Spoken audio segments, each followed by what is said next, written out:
Esta historia sucedió en el Dagua, en Valle del Cuca, Colombia.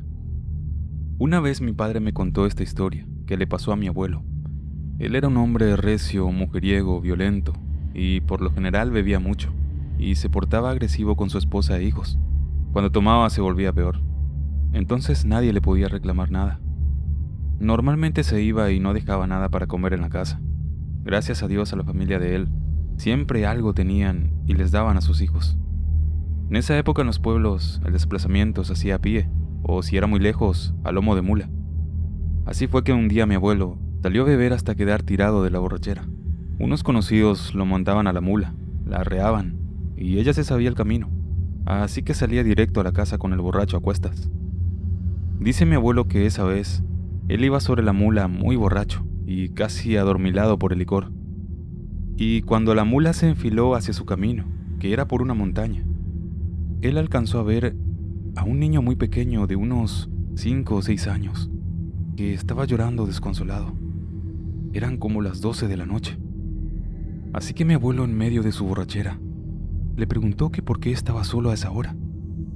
Pero el niño solo lloraba y señalaba hacia arriba. Así que él lo tomó de un brazo y lo subió a la mula detrás de él. Cuando ya siguieron el camino, mi abuelo sentía que el niño le tocaba la espalda para que volteara, pero él le decía que ya casi llegaban. Esto sucedió varias veces, pero mi abuelo no prestó atención, porque aún iban por el monte. No habían casas en esa zona. Cuando ya había pasado un buen trecho del camino y se veía algo de luz a lo lejos, el niño le volvió a tocar la espalda, y en eso mi abuelo volteó a ver si ya había reconocido su casa. Y cuando hizo eso, dice que vio que ese niño tenía unos dientes grandísimos como colmillos, muy salidos de la boca, y además ya había crecido y no parecía un niño, ni siquiera parecía un humano. Del susto mi abuelo perdió la borrachera y tiró esa cosa al piso y arreó la mula a todo galope. Se fue huyendo rápidamente de allí. Él llegó pálido a su casa y ese día no peleó con nadie. No llegó de mal genio, sino que muy asustado, contando la historia. Y luego de eso nunca más volvió a beber hasta tan tarde, ni a irse solo tan de noche.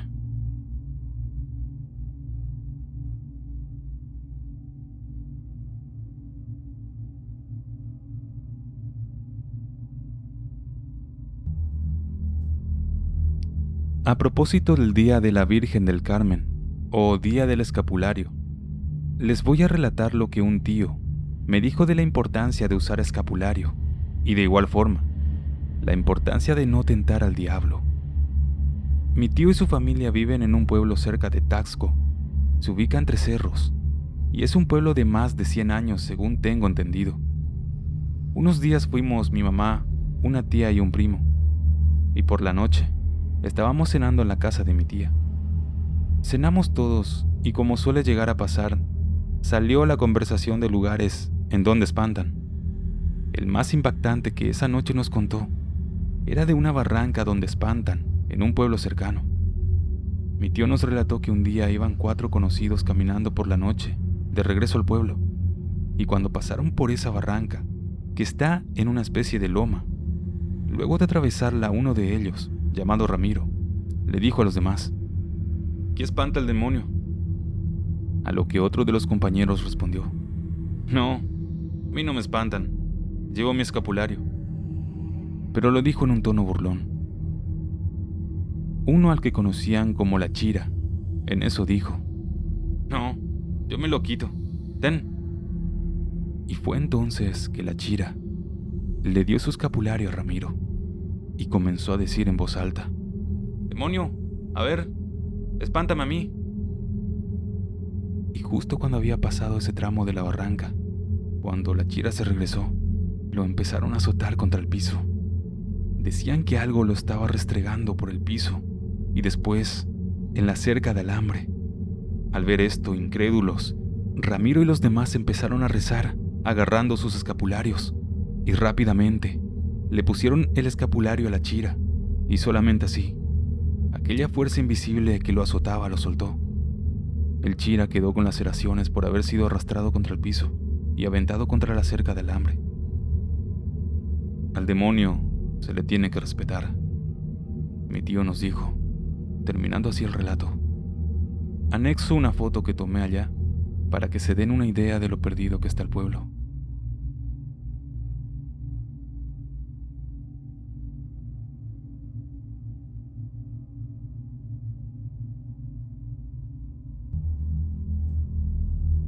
Mi familia paterna es de Tlaxcala, Apizaco, y cerca de ahí hay un pueblito con el nombre de Apizaquito, y un hermano de mi abuelita vive ahí. Él tenía un pequeño rancho, y estaba cerca del panteón del pueblo, como a unas 5 cuadras más o menos.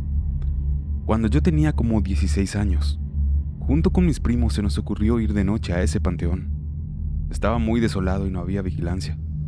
Más atrás del panteón se encontraba un mausoleo, en donde había una cripta abierta, y ahí se encontraba un cráneo. Antes se enterraban a los muertos con sus joyas, pero habían demasiados saqueos, y con el tiempo decidieron ya no hacerlo, porque se encontraban los restos de los cuerpos afuera.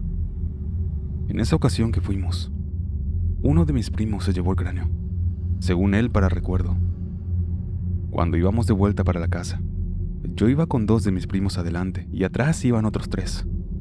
Íbamos charlando, cuando de repente se sintió un frío horrible y empezó a salir una neblina. Volteamos hacia atrás y ya no vimos a los otros, así que decidimos esperarlos un rato, pensando que se habían quedado atrás. Recalco que en ese tiempo casi no habían casas, no estaba tan poblado y se veían solo las milpas alrededor. No había mucho alumbrado tampoco. Solo llevábamos linternas. Nos quedamos platicando esperando a los demás, cuando de repente se nos acercó un señor como de unos 40 años, preguntándonos que dónde estaba la iglesia del pueblo. Uno de mis primos le señaló cómo podría llegar, y en eso de repente aparecen mis otros primos y nos sorprendimos. Yo les pregunté que dónde se habían metido, y uno de ellos contestó que venían detrás de nosotros, pero que de repente la neblina tapó casi todo el camino. Sin embargo, al llegar hacia nosotros, dijeron que ellos nos habían visto por las lámparas, pero que nosotros los ignoramos. Era algo raro, como si nosotros no los hubiéramos visto o no los hayamos escuchado. En eso nos espantó el ladrido de un perro y nos echamos a correr. Llegando ya a la casa, mi primo que había tomado el cráneo lo había escondido, porque ya sabíamos que si decíamos que lo habíamos tomado, se nos iba a armar un problemón. Ya cuando estábamos durmiendo, en eso nos despertaron unos golpes muy fuertes, como si se hubiera caído algo dentro de la casa. Salimos a ver y todos estaban levantados. Mi tío bajó a ver qué había pasado, pero todo estaba igual. En medio del pasillo de las escaleras había un candelero muy grande, y de la nada este se movió y empezó a sentirse un olor a flores podridas. En ese momento no sabíamos qué había pasado. Ya en la mañana mi tío se levantó a trabajar en el campo como de costumbre. Iba a ordeñar a la vaca para el desayuno, cuando ya todos estábamos sentados para desayunar. En eso mi tío entró muy enojado con el cráneo en la mano, y todo se puso tenso. Así que le explicamos que habíamos ido al panteón y que lo habíamos tomado ahí. Y le dijimos también lo que nos había pasado en el transcurso del camino. Entonces, mi tío nos dijo que lo lleváramos a él, a donde lo habíamos tomado. Así que fuimos al panteón, y al llegar al lugar había un señor. Y este era el mismo que nos había preguntado por la iglesia. Y cuando nos vio con el cráneo, él nos dio las gracias, diciéndonos que no había podido descansar. Luego de eso nos fuimos de ahí, y ya no volvimos a ver a ese señor en el pueblo, nunca más.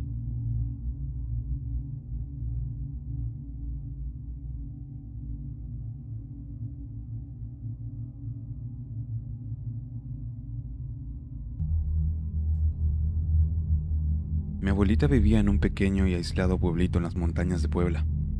Dicho pueblo está rodeado de una densa y florida naturaleza y caminos solitarios.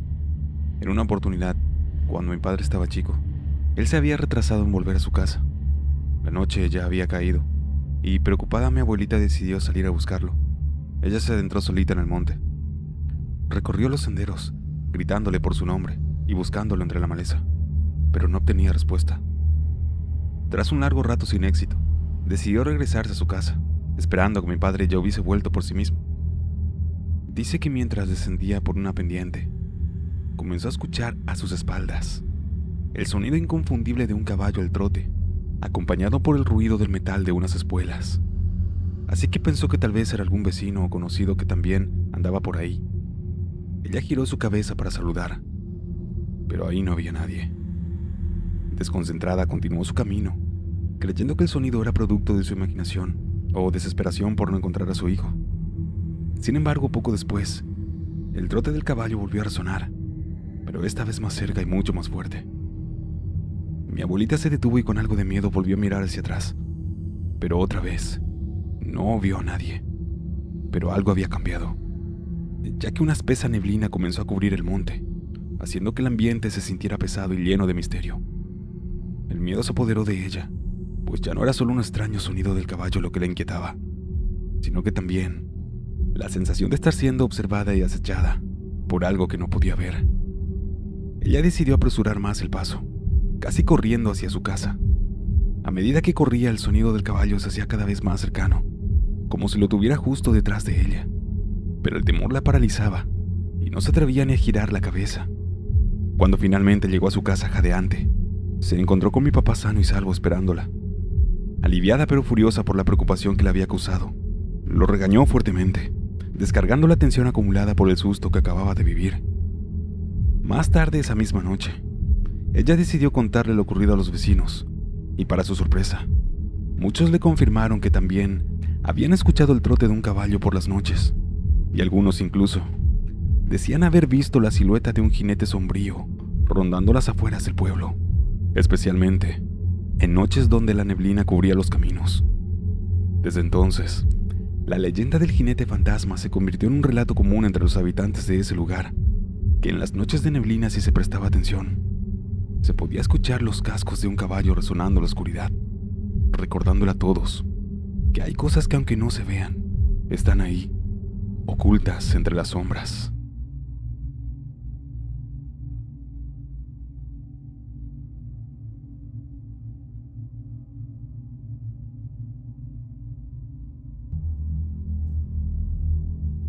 Mi nombre es Emilio.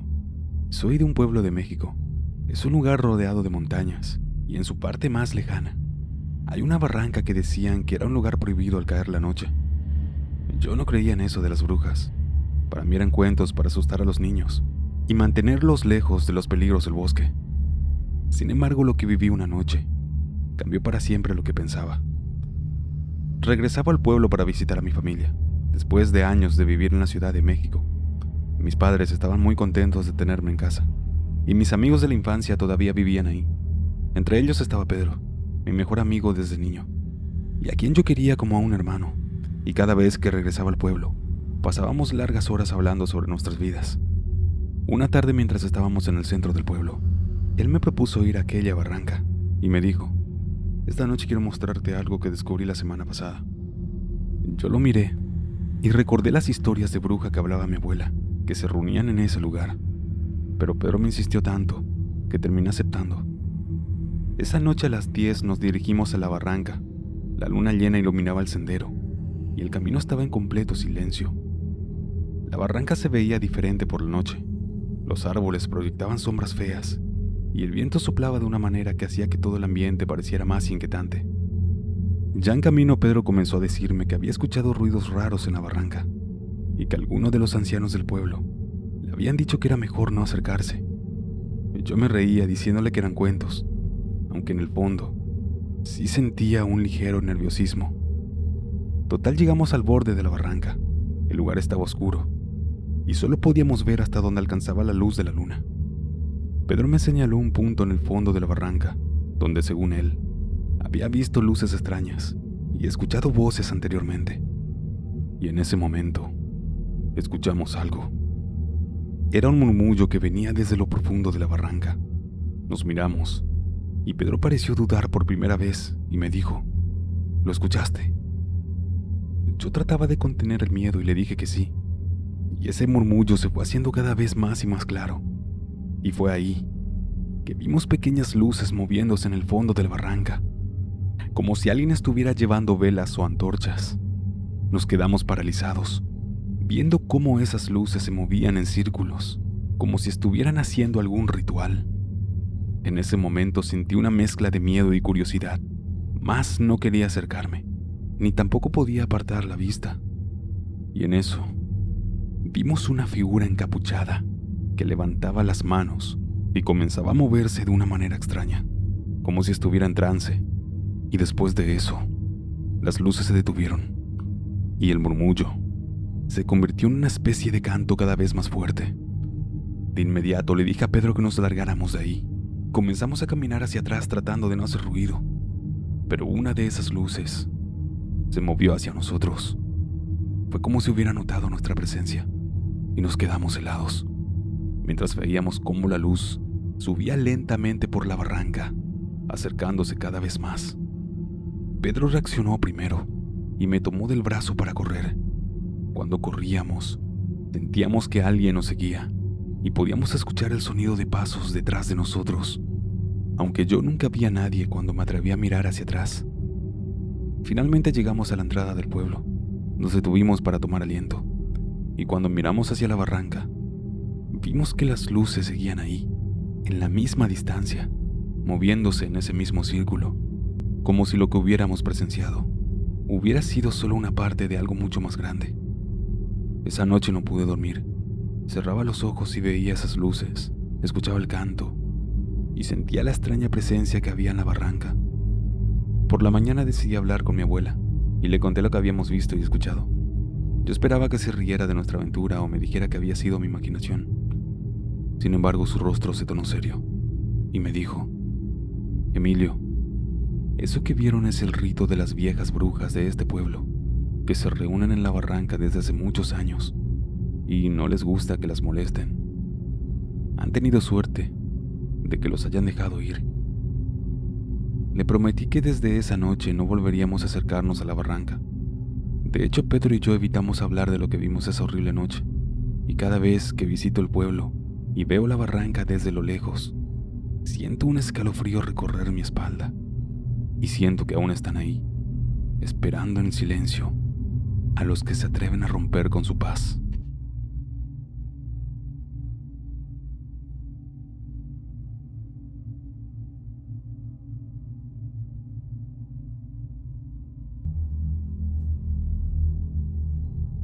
Mi abuela nos solía contar una historia muy aterradora, la cual le sucedió a una amiga de ella en su juventud, y a mí siempre me dejó una sensación inquietante.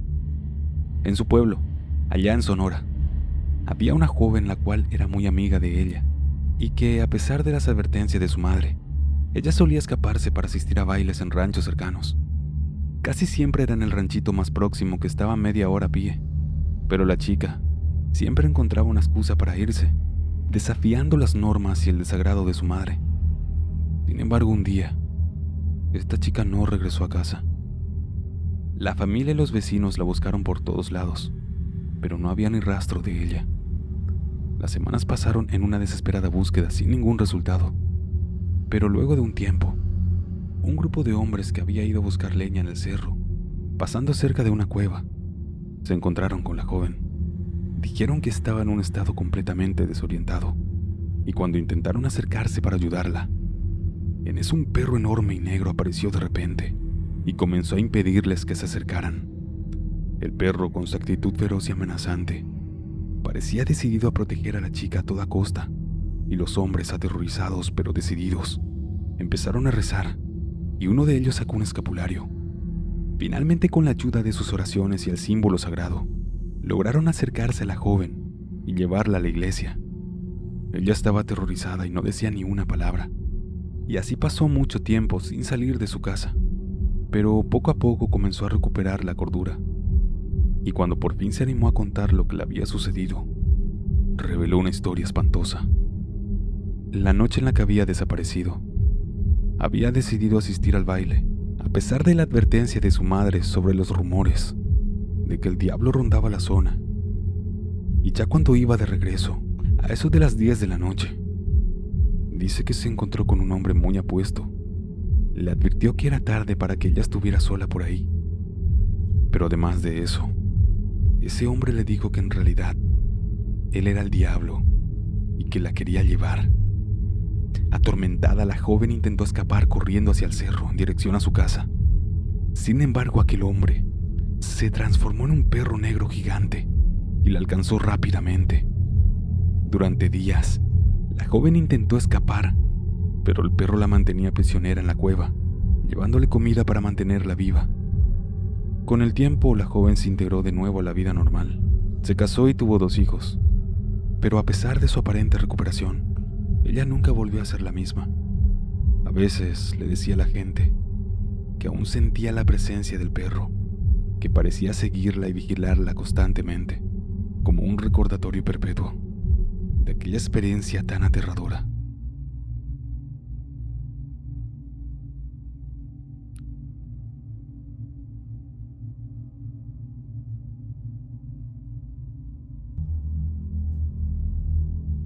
Les contaré una historia que me contó mi suegra, originaria de un pueblito en Michoacán. Cuando era niña, su papá viajaba con frecuencia a la ciudad de Morelia para vender productos y así sostener a su familia. Se iba muy temprano, aun cuando era oscuro, y regresaba ya en la noche, caminando largos trechos, pues en ese tiempo no había transporte más allá de la carretera. La única manera de llegar hasta el pueblo era en carreta o a caballo, y ellos no tenían ninguno.